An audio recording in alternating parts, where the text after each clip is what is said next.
Oke. Bismillahirrahmanirrahim. Assalamualaikum warahmatullahi wabarakatuh. Waalaikumsalam warahmatullahi wabarakatuh. Selamat siang Bapak Ibu hebat semuanya.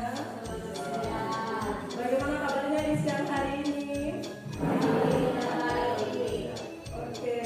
Sebelumnya terima kasih karena seharusnya ini sudah jam pulang istirahat, mungkin sudah makan, tidur, tapi Bapak Ibu masih menyempatkan waktu untuk bersama dengan saya di sini mungkin sampai nanti jam 2. Oke Bapak Ibu, karena ini sudah siang mungkin lapar, mungkin Bapak Ibu bisa berdiri merefleksikan diri sejenak.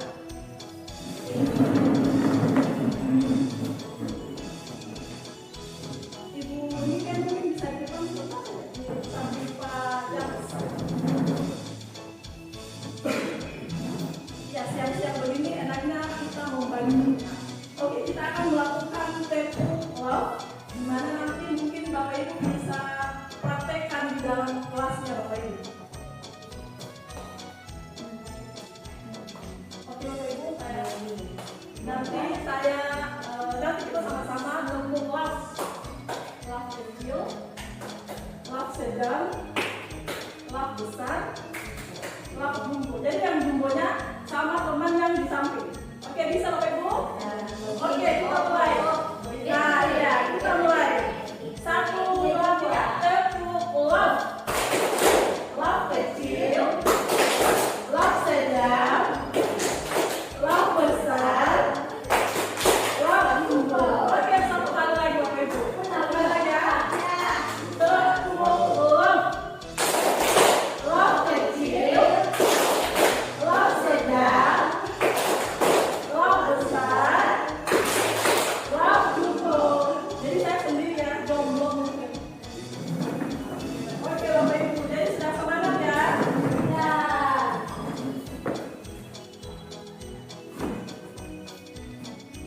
Jadi Bapak Ibu guru, kita harus menerapkan konsep budaya positif. Itu secara konsepnya ada 7 poin. Yang pertama, ada perubahan paradigma belajar. Kemudian ada budaya positif. Kemudian ada motivasi perilaku manusia. Yang keempat itu kebutuhan dasar manusia. Yang kelima posisi kontrol restitusi. Yang keenam keyakinan kelas. Dan yang ketujuh segitiga restitusi.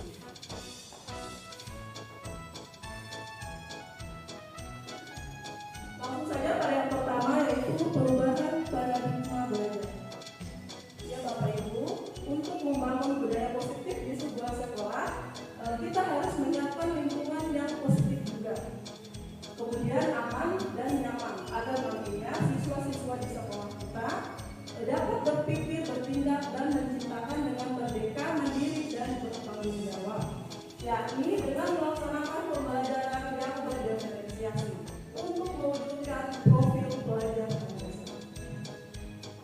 Seperti yang telah Bapak Ibu ketahui bahwa karakter dalam profil Pancasila itu ada 6 ya Bapak Ibu. Yang pertama beriman dan bertakwa. Selanjutnya berkebinekaan global, bergotong royong, mandiri dan bernalar. Saya yakin dan percaya Bapak Ibu sudah menghafal ini dari jauh sebelumnya.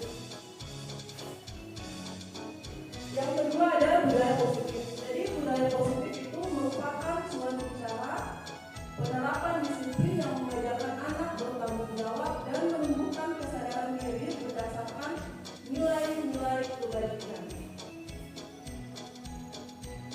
Jadi Bapak Ibu, sebagai pendidik, tujuan kita adalah menciptakan anak-anak yang memiliki disiplin, sehingga mereka bisa berperilaku dengan mengacu pada nilai-nilai kebajikan universal dan memiliki motivasi intrinsik bukan ekstrinsik. Jadi tujuannya itu agar ketika anak-anak melakukan disiplin itu datangnya dari hati, bukan karena paksaan atau takut dihukum seperti itu Bapak Ibu.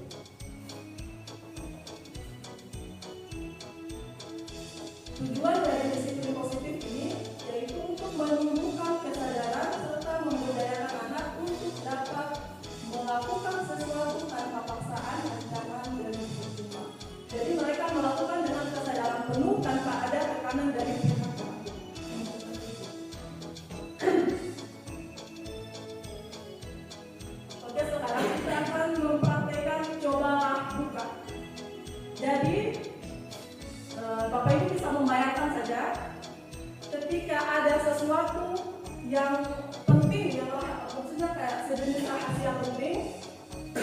di genggaman Bapak Ibu, ketika ada orang lain memaksa untuk membukanya, itu semua terserah Ibu, terserah Bapak Ibu. Kalau Bapak Ibu mau membukanya, berarti itu muncul dari diri Bapak Ibu sendiri. Tapi ketika orang memaksa untuk membuka dan Bapak Ibu tidak memberi izin, berarti tangan Bapak Ibu tidak akan terbuka.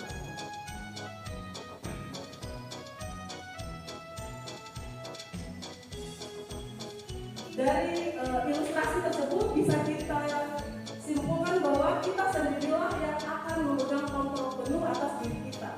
Karena orang lain tidak dapat mengontrol diri kita. Yang dapat mengontrol diri kita adalah diri kita sendiri. Seperti itu. Yang ketiga adalah motivasi perilaku manusia. Motivasi perilaku manusia ini adalah dorongan yang timbul pada diri seseorang secara sadar atau tidak sadar untuk melakukan suatu tindakan dengan tujuan tertentu. Jadi Bapak Ibu ada 3 motivasi pada perilaku manusia. Jadi ada yang dari eksternal dan ada juga yang dari internal. Kalau dari eksternal itu untuk menghindari ketidaknyamanan atau hukuman.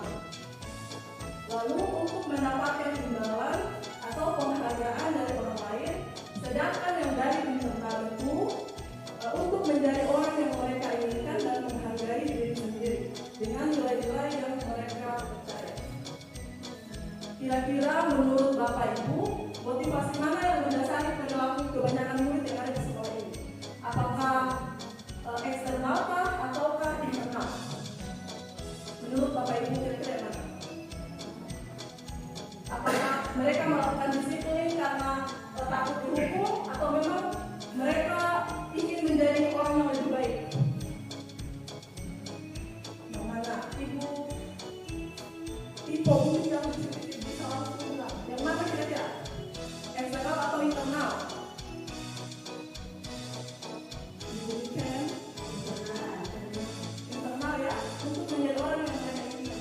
Berarti luar biasa sekolah. Sudah sangat luar biasa. Oke, lanjut. Kebutuhan utama dan dasar manusia. Ada pernyataan di sini ketika seorang murid melakukan suatu perbuatan yang bertentangan dengan nilai-nilai kebajikan atau melanggar peraturan. Hal itu sebenarnya dikarenakan mereka gagal memenuhi kebutuhan dasar. Kebutuhan utama dasar manusia itu ada 5. Yang pertama untuk bertahan hidup. Kemudian kasih sayang dan rasa diterima. Yang ketiga penguasaan, kebebasan dan kesenangan. Jadi di sini ada studi kasus. Ketika ada seorang ibu, sebut saja namanya Ibu Siti, beliau merupakan guru kelas 6 sedang bingung menghadapi ulah salah satu murid di kelasnya.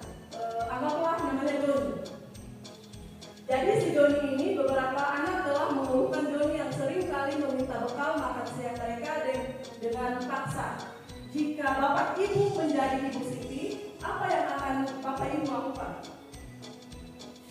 Jadi menurut Bapak Ibu, apa alasan Joni melakukan hal ini? Oke, alasannya bisa jadi Joni lakukan itu untuk bertahan hidup. Jadi ketika kita sebagai guru bertanya hal tersebut, mungkin ada beberapa alasan yang akan disampaikan Joni. Yang pertama karena dia lapar dan orang tuanya tidak membawa bekal. Jadi Joni melakukan tersebut karena dasar ingin bertahan hidup atau survival.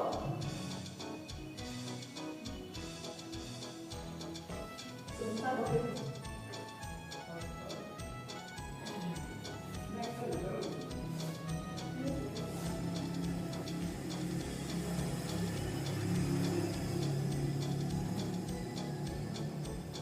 Itu untuk yang pertama ingin untuk bertahan hidup. Selanjutnya, ketika Joni mengatakan alasan yang kedua yaitu karena dia merasa senang temannya dari memperhatikan dia. Berarti Joni ingin mempertahankan kebutuhan akan kasih sayang dan rasa diterima. Mungkin saja Joni kurang kasih sayang di rumah, lalu dia melakukan hal tersebut di sekolah agar gurunya melapor kepada orang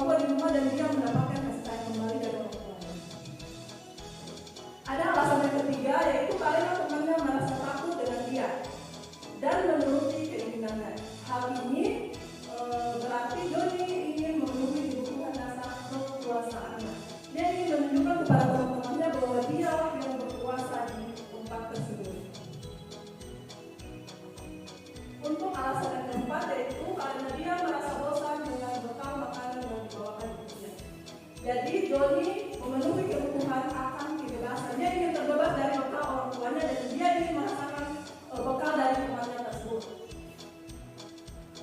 Yang kelima adalah karena ia melakukannya karena iseng saja dan menikmati ekspresi wajah teman-temannya yang besar.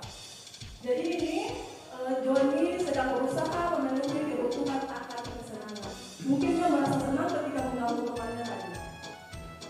Jadi ketika Bapak Ibu mengalami mendapatkan kasus seperti tadi dan Bapak Ibu langsung menghakimi anak-anak Bapak Ibu, tapi sebaiknya ditanyakan dulu apa penyebab dari hal tersebut. Yang kelima yaitu posisi kontrol restitusi. Program disiplin positif yang berpusat pada murid yang dikembangkan oleh bidang dosen dengan pendekatan restitusi yang disebut dengan 5 posisi kontrol. Jadi Bapak Ibu, kita sebagai guru ini ada 5 posisi kontrol yang bisa kita tepati. Yang pertama sebagai penghukum, yang kedua pembuat merasa bersalah.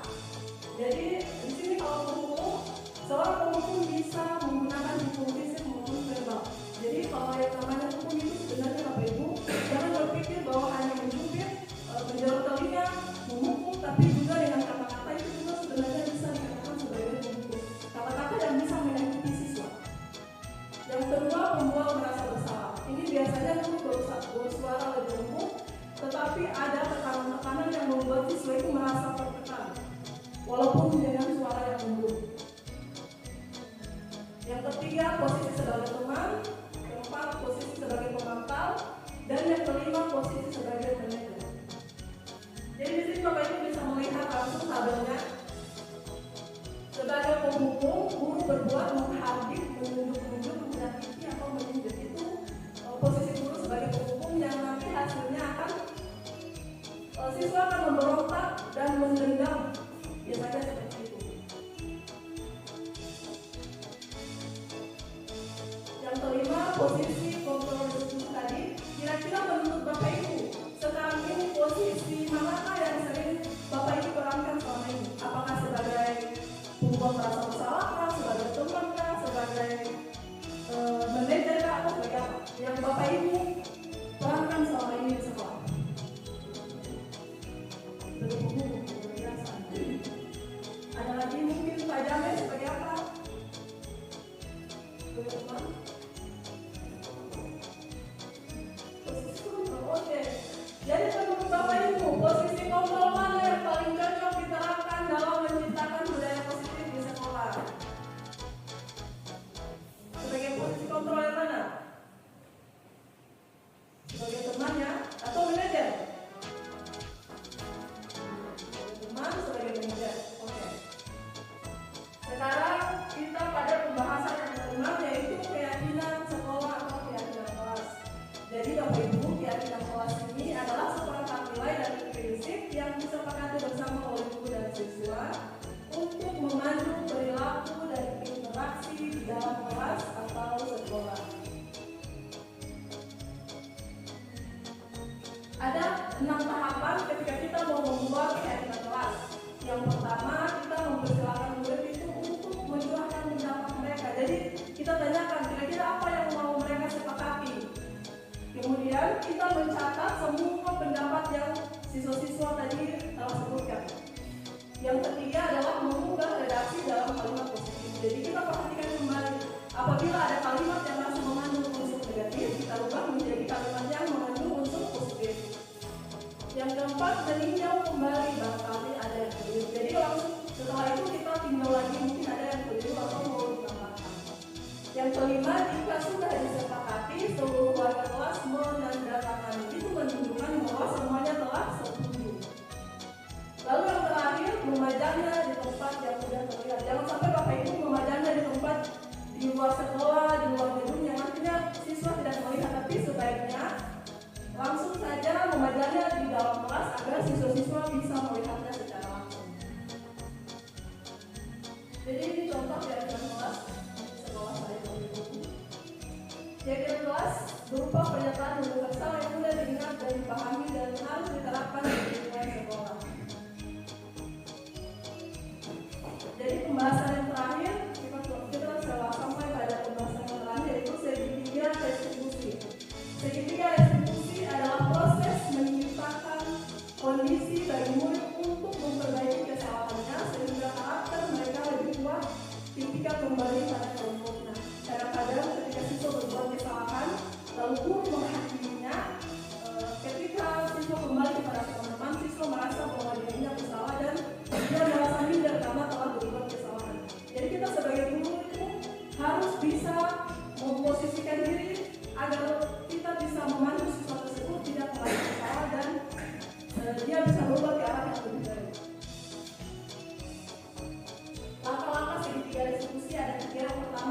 menstabilkan identitas.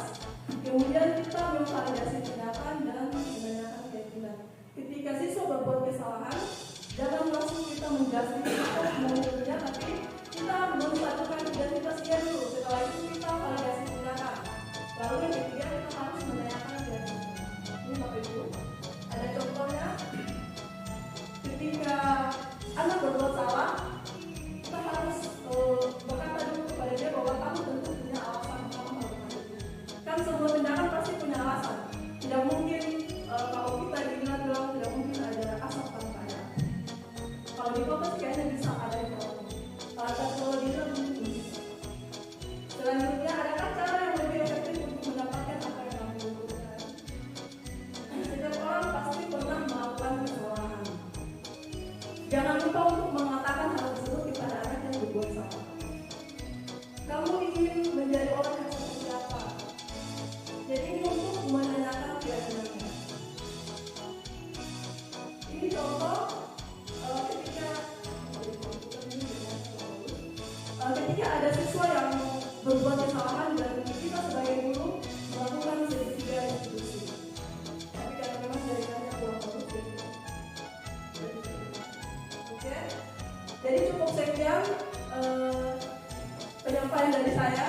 Sebelumnya saya mau mengatakan bahwa ini merupakan tugas aksi nyata modul 1.4 tentang diskriminasi budaya positif. Terima kasih. Wassalamualaikum warahmatullahi wabarakatuh.